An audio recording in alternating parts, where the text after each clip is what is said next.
ఈ రోజు నకరికల్ నియోజకవర్గంలో ఈ నియోజకవర్గ అభివృద్ధి కొరకు అహర్నిశలు కృషి చేస్తున్నటువంటి సోదరులు, సభాధ్యక్షులు, గౌరవ శాసనసభ్యులు వేముల వీరేశం గారు, ఈనాటి కార్యక్రమానికి ముఖ్య అతిథి రాష్ట్ర రెవెన్యూ, గృహ నిర్మాణ, పౌర సంబంధాల శాఖ మంత్రులు మిత్రులు పొంగులేటి శ్రీనివాసరెడ్డి గారు, అదేవిధంగా విప్పు వీరయ్య గారు, నా సహచర విధాన పరిషత్ సభ్యులు శంకర్ నాయక్ గారు, నెల్లికంటి సత్యం గారు, గౌరవ పార్లమెంట్ సభ్యులు సోదరులు చామల కిరణ్ కుమార్ రెడ్డి గారు, గౌరవ శాసనసభ్యులు స్వామిలు గారు, అదేవిధంగా బిఎల్ఆర్ గారు, అనిల్ కుమార్ రెడ్డి గారు, మిత్రులు, నేను ఆయన చాలా రోజులు శాసన పరిషత్తులో కలిసి పనిచేశాం. వారు ఉపాధ్యక్షులు, నేను అధ్యక్షులుగా కూడా పనిచేసినాను. అదేవిధంగా గౌరవ జిల్లా కలెక్టర్లు, ఈరోజు నల్గొండ జిల్లా కలెక్టర్ ఇలా త్రిపాఠి గారు మనకంటే ఎక్కువ కష్టపడి పనిచేస్తూ ఉన్నారు.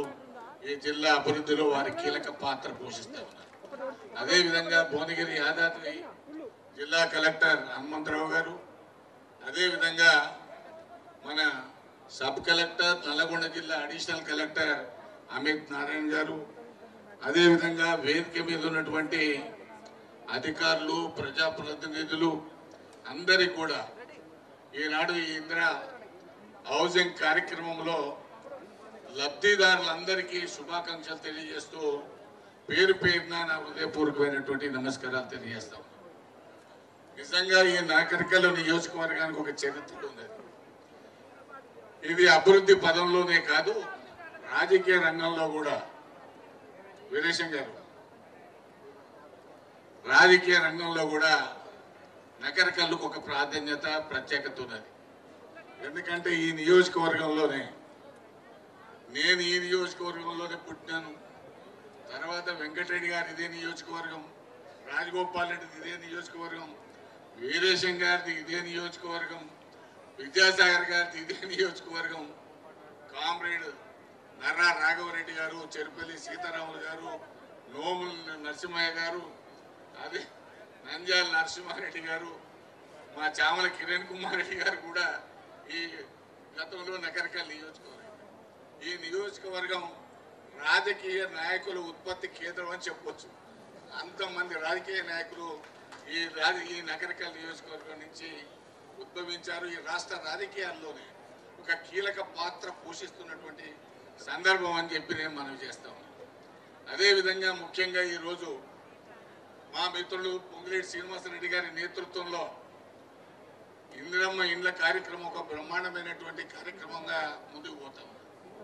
వారికి ఉన్న శాఖల్లో రెవెన్యూలో కూడా ధరణిని తీసేసి భూభారతి చట్టాన్ని తెచ్చినటువంటి ఘనత ముఖ్యమంత్రి రేవంత్ రెడ్డి గారికి, అదేవిధంగా మా పొంగులేటి శ్రీనివాసరెడ్డి గారికి దక్కిందనేటువంటి విషయాన్ని నేను ఈ సందర్భంగా మనవి చేస్తా ఉన్నాను. ఎందుకంటే ప్రజా సమస్యలను ప్రజలు ఎక్కడైతే ఇబ్బందులు ఎదుర్కొంటా ఉన్నారో వాటిని పరిష్కారం చేయడమే ప్రభుత్వం యొక్క లక్ష్యం చేయమనేటువంటి విషయాన్ని నేను ఈ సందర్భంగా మనవి చేస్తా ఉన్నాను. అందుకని ప్రజాప్రతినిధులు ఎంత పని చేసినప్పటికీ, మేము ఎన్ని చట్టాలు చేసినప్పటికీ దాన్ని ఆచరణలో పెట్టేటువంటి కార్యక్రమం అధికార యంత్రాంగం మీద ఉంటుందనేటువంటి విషయాన్ని నేను ఈ సందర్భంగా మనవి చేస్తా ఉన్నాను. ఎక్కడైతే జిల్లా కలెక్టర్లు కానీ, అడిషనల్ కలెక్టర్లు కానీ, ఎంఆర్ఓలు కానీ, అధిక ఎంపీడీఓలు కానీ అధికార యంత్రాంగం కనుక ప్రజలకు చెంతనై వాళ్ళు అడిగిన సమస్యలను పరిష్కారం చేసినట్టయితే ప్రభుత్వానికి మంచి పేరు వస్తుందనేటువంటి విషయాన్ని నేను ఈ సందర్భంగా మనవి చేస్తా ఉన్నాను. ఎందుకంటే ఇప్పటికీ మనం చాలా సందర్భాల్లో చూస్తూ ఉన్నాం, ఇంకా కూడా కార్యాలయాలకు పోతే వాళ్ళకు అవకాశం ఇచ్చేటువంటి పరిస్థితి ఇంకా ఎంఆర్ఓ, ఎంపీడీఓ కార్యాలయాల్లో ఇబ్బందులు పడుతున్నటువంటి సందర్భం ఉన్నది. అలాంటి అవకాశాలు లేకుండా, అలాంటి ఇబ్బందులు లేకుండా ఖచ్చితంగా ప్రజా సమస్యల పరిష్కారమే ధ్యేయంగా పనిచేయాల్సినటువంటి అవసరం ఉంది. అదేవిధంగా నేను గౌరవ మంత్రి గారు కూడా చెప్తా ఉన్నాను, అయ్యా మీరు ఇందిరమ్మ ఇండ్లు ఈ సంవత్సరం ఒక 4 లక్షల ఇండ్లు ఇస్తా ఉన్నారు. అట్లా ప్రతి సంవత్సరం మీ ఉండే 3.5 సంవత్సరాల కాలంలో 16 లక్షల మందికి ఇండ్లు ఇచ్చేటువంటి కార్యక్రమం, దరఖాస్తులు కూడా 18 లక్షలు ఉన్నాయి రాష్ట్ర వ్యాప్తంగా.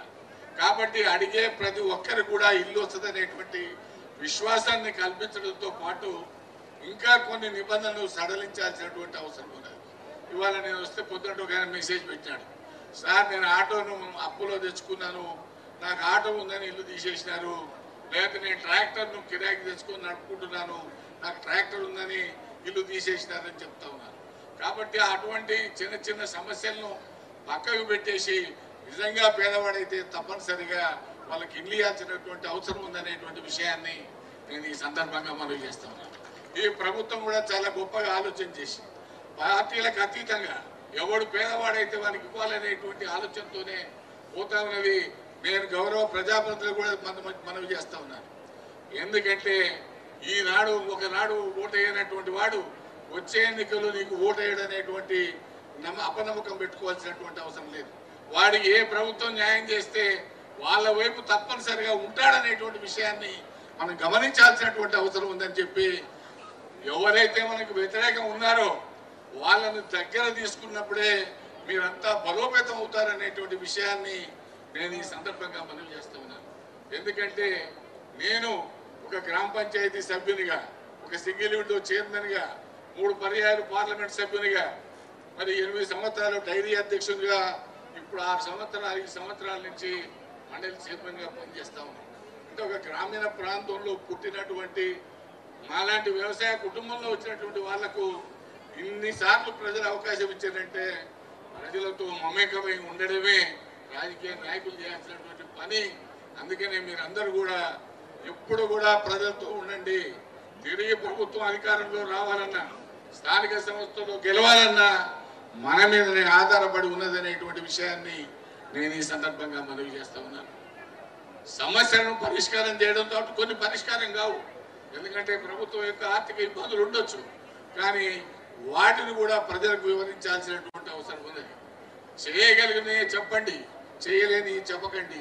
ఇంతకుముందు కూడా నేను ముఖ్యమంత్రి గారి దృష్టికి తీసుకుపోయాను, మంత్రుల దృష్టికి తీసుకుపోయాను. కాబట్టి మీరు దయచేసి ఇవాళ ప్రజలు బాగా స్పందనతో ఉన్నారు. మీరు సన్న బియ్యం ఇచ్చారు, బ్రహ్మాండంగా ప్రజలు స్వీకరిస్తూ ఉన్నారు. రైతు బంధు వేస్తూ ఉన్నారు, ప్రజలు సంతోషం అవుపడుతూ ఉంది. వ్యవసాయంలో మన వ్యవసాయ రంగంలో ఉన్న ప్రతి ఒక్కరు సంతోషిస్తూ ఉన్నాడు. అదేవిధంగా మీ ఇంధన మైండ్లు కూడా బ్రహ్మాండంగా ప్రజలు ఆస్వాదిస్తూ ఉన్నారు. దీని మీద ఒక మంచి పేరు వస్తూ ఉన్నది.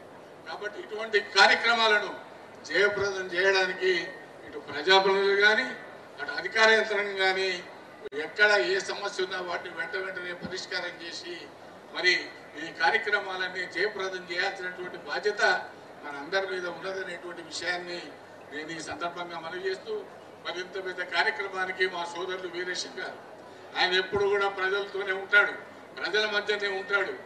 నాకు తెలిసి హైదరాబాద్లో ఉండకుండా నియోజకవర్గంలో ఉండేటువంటి గౌరవ శాసనసభ్యులు మన వీరేశం గారు అనేటువంటి విషయాన్ని నేను ఈ సందర్భంగా మనవి చేస్తూ, ఎప్పుడు పిలిచినా పలికేటువంటి శాసనసభ్యులు వీరేశం గారని, వారికి మీ అందరి యొక్క ఆశీస్సులు ఎలవేళ ఉండాలని చెప్పి ఈ నియోజకవర్గ సమగ్ర అభివృద్ధి కొరకు ఇంకా నన్ను బలోపేతం